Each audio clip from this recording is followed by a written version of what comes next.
প্রিয় শিক্ষার্থীবৃন্দ, আসসালামু আলাইকুম। আমন্ত্রণ জানাচ্ছি উত্তরা হাই স্কুল অ্যান্ড কলেজের অনলাইন ক্লাসে। আমি তানজিলা হাসান, প্রভাষক, বাংলা।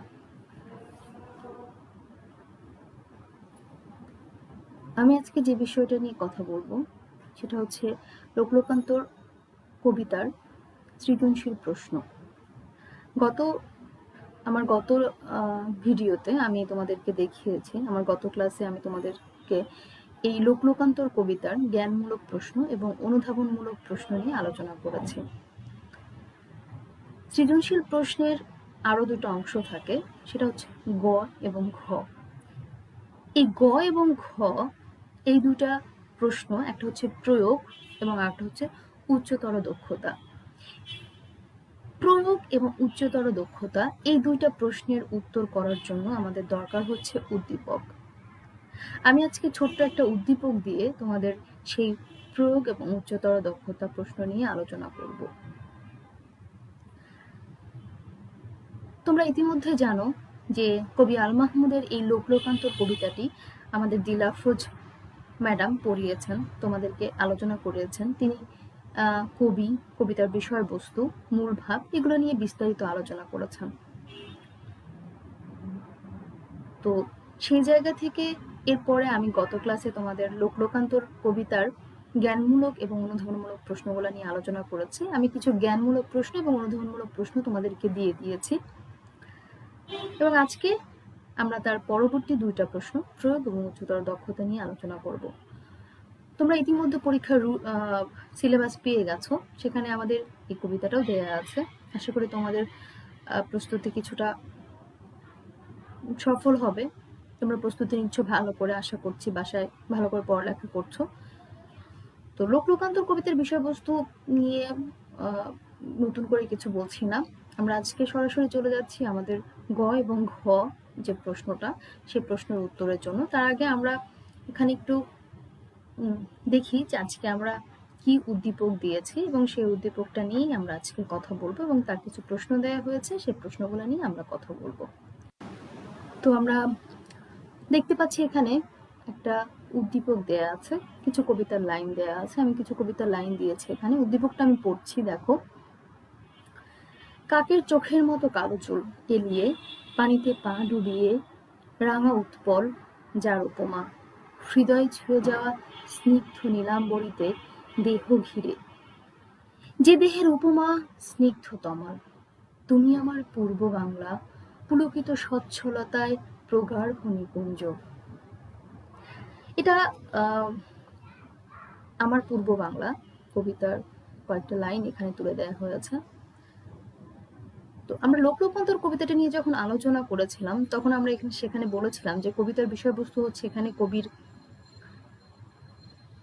সৌন্দর্য, নিসর্গপ্রীতি উঠে এসেছে, প্রাকৃতিক সৌন্দর্য, দেশপ্রেম, এই বিষয়গুলো ছিল এই কবিতার মূল বিষয়বস্তু।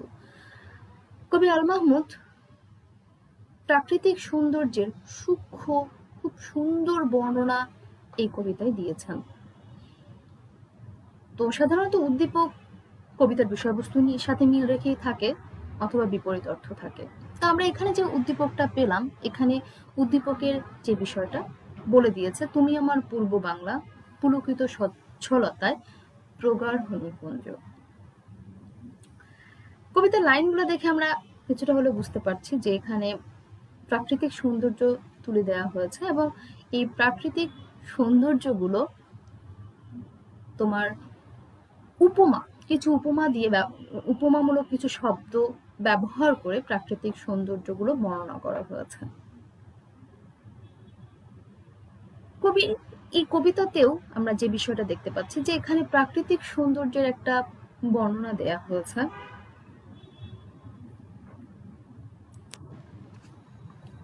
তো আমরা যে জিনিসটা বলছিলাম যে আমাদের আল মাহমুদের লোকলোকান্তর কবিতার বিষয়বস্তু যেমন প্রাকৃতিক সৌন্দর্য, দেশপ্রেম, ক্ষুদ্র ক্ষুদ্র সৌন্দর্য বর্ণনা করেছেন কবি আল মাহমুদ। তার চেতনার সাদা রঙের পাখিকে, তার মধ্যে দেশাত্মবোধ, দেশপ্রেম, এই সমস্ত কিছু তুলে ধরেছেন। সৈয়দ আলী হাসানের এই আমার পূর্ব বাংলা কবিতারও বিষয়বস্তু প্রাকৃতিক সৌন্দর্যের বর্ণনা, দেশপ্রেম, যেখানে আমরা এই কয়েকটা লাইনের মধ্য দিয়ে দেখতে পাচ্ছি যে কবি তার দেশপ্রেম, তার প্রাকৃতিক সৌন্দর্য কিভাবে ছোট ছোট উপমা ব্যবহার করে তুলে ধরেছেন এখানে। তো এই উদ্দীপকের প্রথম ক নম্বর প্রশ্নটা আমি দিয়েছি, চোখের কোটরে কিসের রং। আমরা আমাদের পূর্ববর্তী ক্লাসের আলোচনায় বলেছিলাম যে ক এবং খ নম্বর প্রশ্নটা আমরা আলোচনা করি হচ্ছে সাধারণত কবিতা থেকে, আমাদের লিখতে হয় কবিতা থেকে। তো এখানেও আমরা ক নম্বর প্রশ্নটা দেখো সরাসরি আমরা কবিতা থেকে দিয়েছি যে চোখের কোটরে কিসের রং। এটা একদম কবিতার লাইন তুলে দেয়া আছে, দেখো তোমাদের কবিতাতেই দেয়া আছে যে চোখের কোটরে কাটা সুপারির রং। এটা কোন? 1 নম্বর প্রশ্নের জন্য আমরা এক কথায় উত্তর দিব। এরপর কবিতার আসন্ন বিজয় বুঝিয়ে দেখো। এটা দ্বারা কি বোঝানো হয়েছে? কবিতার আসন্ন বিজয়। কবিতার আসন্ন বিজয় বলতে আমরা একদম আমাদের কবি আল মাহমুদের লোকলোকান্তর কবিতার একদম শেষের লাইন এটা। আমরা এখানে দেখি যে এই কবিতার প্রথম অংশে দেশপ্রেম, উপমা, প্রাকৃতিক সৌন্দর্য এই জিনিসগুলো বর্ণনা করা হয়েছে, এবং পরের অংশে বিচ্ছিন্নতা বোধ, অর্থাৎ কবির দেশপ্রেম, প্রাকৃতিক সৌন্দর্যের প্রতি আকর্ষণ, এই সমস্ত কিছু বর্ণনা থেকে আমরা দেখতে পাই শেষে কবির এক ধরনের বিচ্ছিন্নতা বোধ কাজ করে, কবির মধ্যে এক ধরনের বিষণ্ণতা কাজ করে। কিন্তু ঠিক পর মুহূর্তেই দেখা যাচ্ছে যে কবির মধ্যে এক ধরনের এই বিষণ্ণতা বোধ বা বিচ্ছিন্নতা বোধ কিছুটা প্রশমিত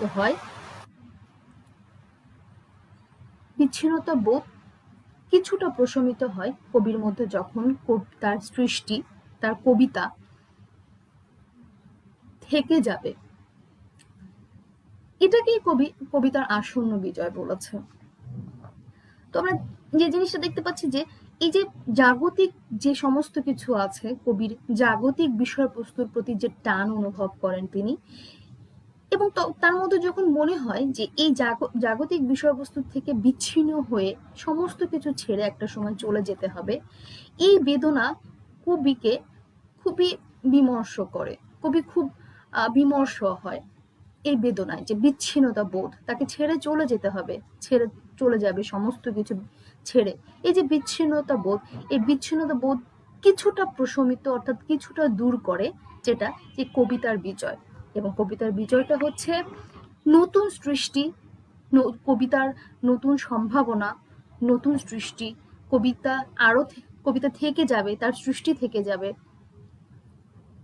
এই জিনিসটা যখন তার কাছে মনে হয়, তার মধ্যে যখন এই চিন্তাটা আসে, তখন তার বিচ্ছিন্নতা বোধ কিছুটা হলেও দূর হয়ে যায়, যে সে চলে গেলেও তার কবিতা থেকে যাবে, তার সৃষ্টি এবং নতুন কবিতার সৃষ্টির সম্ভাবনা, এই সমস্ত কিছু চিন্তা কবিকে কিছুটা হলেও তার দুঃখ, তার বেদনা কিছুটা প্রশমিত করে। তো ক এবং খ নাম্বার আমরা দেখলাম। এবার আসি আমরা গ এবং ঘ, যেটা আজকে আমাদের আলোচনার মূল বিষয়বস্তু। আমরা আজকে প্রয়োগ এবং উচ্চতর দক্ষতা এই দুটো প্রশ্ন নিয়ে আলোচনা করব। গ নাম্বার আমরা যে প্রশ্নটা দেখতে পাচ্ছি যে উদ্দীপক লোকলোকান্তর কবিতার কোন দিকটির প্রতি ইঙ্গিত করে ব্যাখ্যা করো। তাহলে এই যে গ নাম্বার প্রশ্নটা, যেখানে আমরা যেটাকে বলি প্রয়োগ, এই প্রশ্নটা উত্তর করার সময় দেখো, আমি খেয়াল করো, বলছে উদ্দীপক, প্রথমেই বলে দিচ্ছে উদ্দীপক লোকলোকান্তর কবিতার কোন দিকটির প্রতি ইঙ্গিত করে। তাহলে তোমাকে উদ্দীপকের বিষয়বস্তুটাও যেমন বুঝতে হবে, লোকলোকান্তর কবিতার বিষয়বস্তু তোমাকে বুঝতে হবে। বুঝলে তাহলে তুমি ধরতে পারবে যে তোমার এই উদ্দীপকটা কবিতার কোন অংশটাকে ইঙ্গিত করছে, কোন অংশের মূল ভাব প্রকাশ করেছে। কারণ আমরা লোকলোকান্তর কবিতাটা যখন পড়েছি তখন আমরা দেখেছি যে লোকলোকান্তর কবিতাটার বিষয়বস্তু মানে ভাব দুই ভাবে প্রকাশিত হয়েছে। প্রথম অংশে এক ভাব, পরের অংশে আর এক ভাব। প্রথম অংশে আমরা যে কবির তীব্র দেশপ্রেম, স্নিগ্ধ বর্ণনা, প্রাকৃতিক সৌন্দর্যের বর্ণনা, তার প্রতি আকর্ষণ, কবির সত্তা, এই সমস্ত কিছুর বর্ণনা, এবং পরের অংশে আমরা দেখতে পেয়েছি যে এই তাকে এই সমস্ত কিছু, এই সৌন্দর্য, প্রাকৃতিক সৌন্দর্য, এই টান, এই আকর্ষণ, এই বন্ধন, প্রকৃতির সাথে তার যে এই বন্ধনটাকে ছিন্ন করে তাকে একটা সময় চলে যেতে হবে, অর্থাৎ তার মধ্যে বিচ্ছিন্নতা বোধ কাজ করেছে। তাহলে লোকলোকান্তর কবিতার বিষয়বস্তু এটা দুইটা, সেই জায়গা থেকে এইখানে যে উদ্দীপকটা আমরা দিয়েছি সেই উদ্দীপকটা আমাদের কি ভাব প্রকাশ করছে সেটা বলতে বলেছে, যে উদ্দীপক লোকান্তর কবিতার কোন দিকটির প্রতি ইঙ্গিত করে। তাহলে আমাদের যে বিষয়টা দেখতে হবে সেটা হচ্ছে কবি ওখানেও প্রাকৃতিক সৌন্দর্যের বর্ণনা দেওয়ার সময় কিছু উপমা ব্যবহার করেছেন।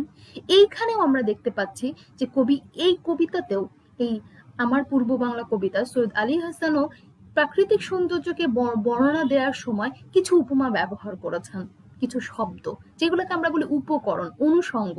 তাহলে আমরা লোকলোকান্তর কবিতার অনুষঙ্গ, উপকরণ এবং এই কবিতার উদ্দীপক, অর্থাৎ এখানে আমরা কবিতা বলবো না, এটা উদ্দীপক, উদ্দীপকের উপকরণও এক। তাহলে আমরা দেখতে পাই যে কবিতার উপমাগত মিল বা উপস্থাপনগত মিল এবং উদ্দীপকেরও উপস্থাপনগত মিল রয়েছে।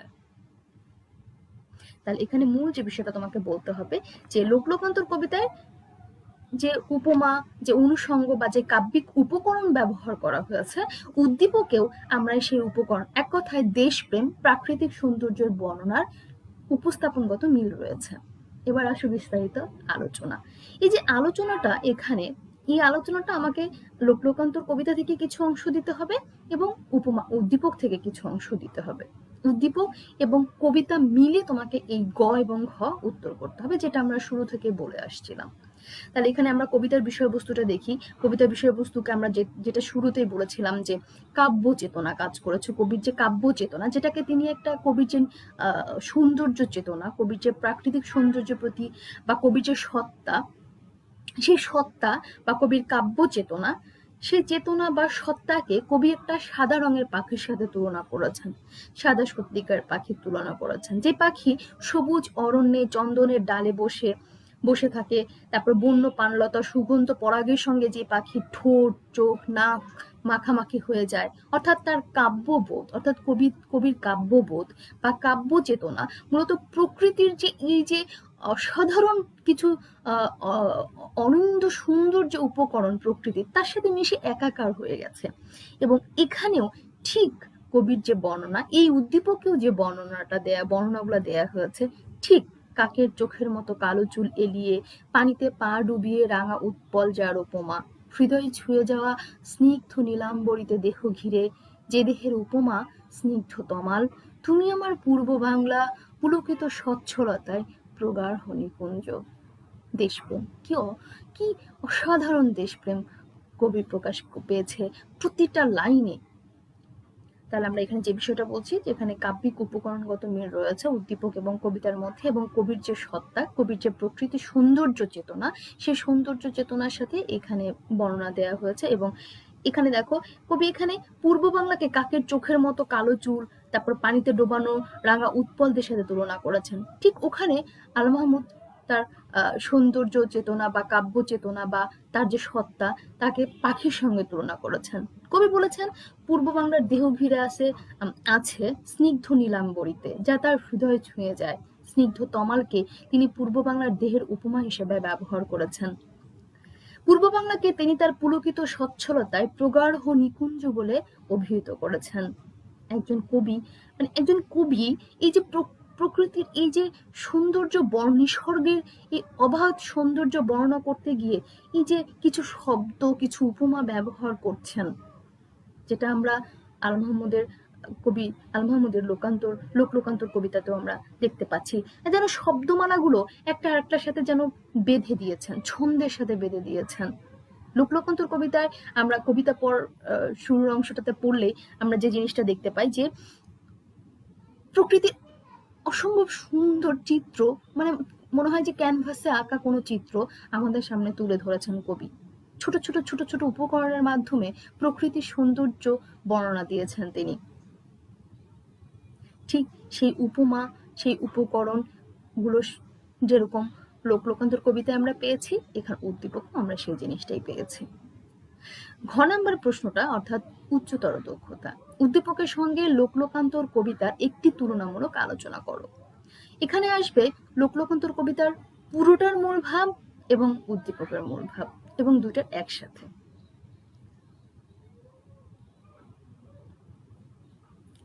কবি লোকলোকান্তর কবিতায় যে বিষয়টা সবচেয়ে গুরুত্ব দিয়েছেন সেটা হচ্ছে তার কাব্য সত্তা, কাব্যিক চেতনা। এবং কাব্যিক চেতনা বা কবি সত্তা, যেটাকে আমরা সাদা রঙের পাখি, এবং সেই সাদা রঙের শুধু পাখি, তিনি যে শুধু একটা সাদা রঙের পাখির নাম দিয়েছেন তা কিন্তু না, সেই সাদা রঙের পাখির অবাধ বিচরণ প্রকৃতির মাঝে, চন্দনের ডাল, তারপরে বন্য পানলতা, সবুজ অরণ্য, সুগন্ধ পরাগ, সবকিছুর সাথে কবি সত্তার মিলে একাকার হয়ে গেছে। সেই কবি সত্তাকে কবি কি করছেন, প্রাকৃতিক সৌন্দর্যের সাথে একাকার করে উপস্থাপন করছেন কবিতার সত্তাকে, কাব্য সত্তাকে। এখানেও আমরা প্রাকৃতিক সৌন্দর্যের একটা উপমা বা উপকরণ আমরা দেখতে পাই এখানে, অর্থাৎ প্রাকৃতিক সৌন্দর্য বা দেশপ্রেমের তীব্র একটা দেশপ্রেম বা ছোট ছোট ছোট ছোট উপকরণের একটা বর্ণনা আমরা এখানে দেখতে পাই। দেখা যাচ্ছে যে লোকলোকান্তর কবিতায় কবির যে কাব্যবোধ, কবির যে চেতনা, সেটা জাগতিক চেতনার ঊর্ধ্বে অবস্থান করে। দেখা যায় একটা সময় যখন তার মধ্যে এই চেতনাটা জেগে ওঠে, তখন কবির কাছে লোক সবকিছু তুচ্ছ হয়ে যায়। চারপাশে দেখা যাচ্ছে যে সমস্ত কিছুর ঊর্ধ্বে কবির এই কাব্য সত্তা বা কবি সত্তাই সবচেয়ে বড় হয়ে ওঠে। এবং উদ্দীপকে কবি আমাদের চারপাশের যে প্রাকৃতিক সৌন্দর্য, এই সৌন্দর্যটাই তুলে ধরেছেন, কিন্তু যেগুলো আমরা সবসময় দেখতে পাই, সবসময় আমাদের চোখের সামনে দেখি, কিন্তু দেখা যাচ্ছে যে উদ্দীপকে এই যে তিনি আমাদের যে বিষয়গুলো তুলে ধরেছেন, আমাদের চারপাশের বিষয়গুলোকেই তিনি বিভিন্ন উপমার মধ্য দিয়ে বিশাল করে উপস্থাপন করেছেন, যেগুলো আমরা হয়তো সাধারণ চোখে দেখতে পাচ্ছি, কিন্তু কবি এখানে বিভিন্ন উপমা দিয়ে এত সুন্দর করে ছোট ছোট ছোট ছোট চিত্রগুলোকে বর্ণনা করেছেন।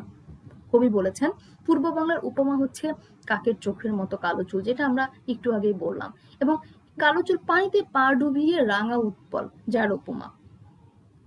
কবি বলেছেন পূর্ব বাংলার দেহ ঘিরে আছে স্নিগ্ধ নীলাম্বরীতে, যার তার হৃদয়ে ছুঁয়ে যায়, কবিকে স্পর্শ করে এই সৌন্দর্যটা। পূর্ব বাংলার দেহের উপমায় তিনি স্নিগ্ধ তমালের সাথে ব্যবহার করেছেন পূর্ব বাংলা, অর্থাৎ প্রাকৃতিক সৌন্দর্যের দেশপ্রেম। তিনি বলেছেন পূর্ব বাংলা তার পুলকিত স্বচ্ছলতায় প্রগাঢ় নিকুঞ্জ বাসা অবস্থান, পুলকিত স্বচ্ছলতা, আনন্দময় একটা জায়গা তার কাছে তার পূর্ব বাংলা। এই যে আমাদের ছোট ছোট ছোট ছোট সৌন্দর্যগুলা কবি তাদের উপমার মধ্য দিয়ে অসাধারণ করে উপস্থাপন করেছেন আমাদের সামনে। এবং লোকলোকান্তর কবিতায়ও আমরা ঠিক এই কাব্য চেতনাটাই কবির মধ্যে দেখতে পাই। এবং কবিতার কাব্য চেতনাকে, কবিতার চেতনাকে, তার সত্তাকে প্রাণ দিয়েছেন একটা সাদা রঙের পাখি তুলনা করছেন। যে পাখিটা একটু আগে যেটা বলছিলাম, যে পাখির তুলনা যেন কবির সত্তা, সেই সত্তাটা বিচরণ করছে অবাধে সবুজ অরণ্যে, প্রকৃতির মাঝে। তো এই যে ছোট ছোট চিত্রকল্প, যেন কবি একটা শব্দের সঙ্গে আরেকটা শব্দকে মালা গেঁথে তার কাব্য চেতনাকে একটা রূপ দিয়েছেন, মূর্ত, যেটাকে আমরা দেখতে পাই, সেই মূর্ত রূপ দিয়েছেন, একটা সুন্দর একটা উপস্থাপন করতেছেন, চিত্রময় করে উপস্থাপন করেছেন তিনি, যে আমরা যেন কবিতা পড়লে আমাদের সামনে যেন একটা ক্যানভাসে ছবি আঁকার মতো একটা চিত্র দাঁড়িয়ে যায়। এবং পরের অংশে, এটা তো উদ্দীপকের সঙ্গে, এবং আমরা যেহেতু লোকলোকান্তর কবিতার তুলনামূলক আলোচনা করতে বলেছেন, সেহেতু লোকলোকান্তর কবিতার বিস্তারিত আলোচনা কিন্তু এখানে আসবে। এটা শুধু একটা অংশের আলোচনা আসবে না, পুরো অংশটার আলোচনা আসবে। তো প্রাকৃতিক সৌন্দর্য যেটা আমরা গ নাম্বারে ইতিমধ্যে দিয়ে ফেলেছি, সেটার মিল আমরা তো এখানে তুলে ধরলাম, কিন্তু এছাড়াও লোকলোকান্তর কবিতায় আরো একটা অংশ আমরা এখানে পাই, যে অংশটা আমরা বলছিলাম যে কবির মধ্যে একটা বিচ্ছিন্নতা বোধ কাজ করে। কবি প্রাকৃতিক সৌন্দর্য তার চেতনাকে যখনই জাগ্রত করে, যখনই কবির মধ্যে এক ধরনের চেতনা, এক ধরনের সৌন্দর্যের প্রতি আকর্ষণ কাজ করে, তখনই তার মধ্যে বিষণ্ণতা বোধ কাজ করে। এবং সেই বিষণ্ণতা বোধটা কি, সেটা হচ্ছে বিচ্ছিন্নতা বোধ, তাকে ছেড়ে চলে যেতে হবে। কবিতায় এই সুগভীর বিচ্ছিন্নতা বোধের একটা প্রকাশ, কবির যন্ত্রণা যে ছেড়ে যেতে হবে, তাকে কাতর করে তুলেছে, আহত করেছে। তবুও কবি সৃষ্টির আনন্দকে উপভোগ করতে আগ্রহী। তিনি মনে করেন তার সৃষ্টির বিজয় অবশ্যম্ভাবী। এই যে তার প্রত্যয়, তার সৃষ্টির বিজয়, কবিতার আসন্ন বিজয়, এই বিজয়টাই তার বিচ্ছিন্নতা বোধকে, তার সবকিছু ছেড়ে যাওয়ার কষ্টকে কিছুটা কমিয়ে এনেছে, কিছুটা প্রশমিত করেছে। তো উদ্দীপকের সঙ্গে লোকলোকান্তর কবিতার যে কিছুটা উপকরণগত বা উপমাগত বা প্রাকৃতিক সৌন্দর্যের বর্ণনা বা দেশপ্রেমগত কিছুটা মিল রয়েছে, এবং অতিরিক্ত হিসাবে দেখা যাচ্ছে যে লোকলোকান্তর কবিতায় যে বিষয়টা তুলে ধরেছেন কবি, যে তার বিচ্ছিন্নতা বোধ বা মৃত্যু চেতনা বা চেতনা, এবং সেই সাথে সাথে তার সৃষ্টির যে বিজয়, কবিতার আসন্ন বিজয়, তার নতুন, তার সৃষ্টি যে ছেড়ে গেলেও কবিতা থেকে যাবে, নতুন কবিতা সৃষ্টি হবে, এই যে সৃষ্টি, এই যে বিজয়, এই এই আনন্দ কবির ওই বিচ্ছিন্ন বোধকে কবি কিছুটা কমিয়ে এনেছে, এবং কিছুটা তাকে বিচ্ছিন্নতা বোধের কষ্টটা তাকে কিছুটা দূর করে দিয়েছে। তো মূল যে বিষয়টা এখানে, যে প্রাকৃতিক সৌন্দর্যের এক ক্ষুদ্র ক্ষুদ্র ক্ষুদ্র ক্ষুদ্র অংশকে বিভিন্ন উপমার মধ্য দিয়ে উদ্দীপক এবং কবিতায় একটা মালা গাঁথার মতো একটা মালা গেঁথেছেন, একটার সঙ্গে আর একটা বোধ, সৌন্দর্য, উপমা ব্যবহার করে করে কবি লোকলোকান্তর কবিতায় এবং উদ্দীপকে দুই জায়গাতেই দেখা যাচ্ছে একটা চিত্রময় রূপ দাঁড় করিয়েছেন। যে জিনিসটা পড়লেই, পাঠ করলেই আমরা দেখতে পাই আমাদের চোখের সামনে একটা চিত্র বা পর্দায় একটা ছবি আঁকার মতো আমাদের সৌন্দর্যগুলো আমাদের সামনে উঠে আসে। কবি এভাবেই বর্ণনা করেছেন প্রাকৃতিক সৌন্দর্যের।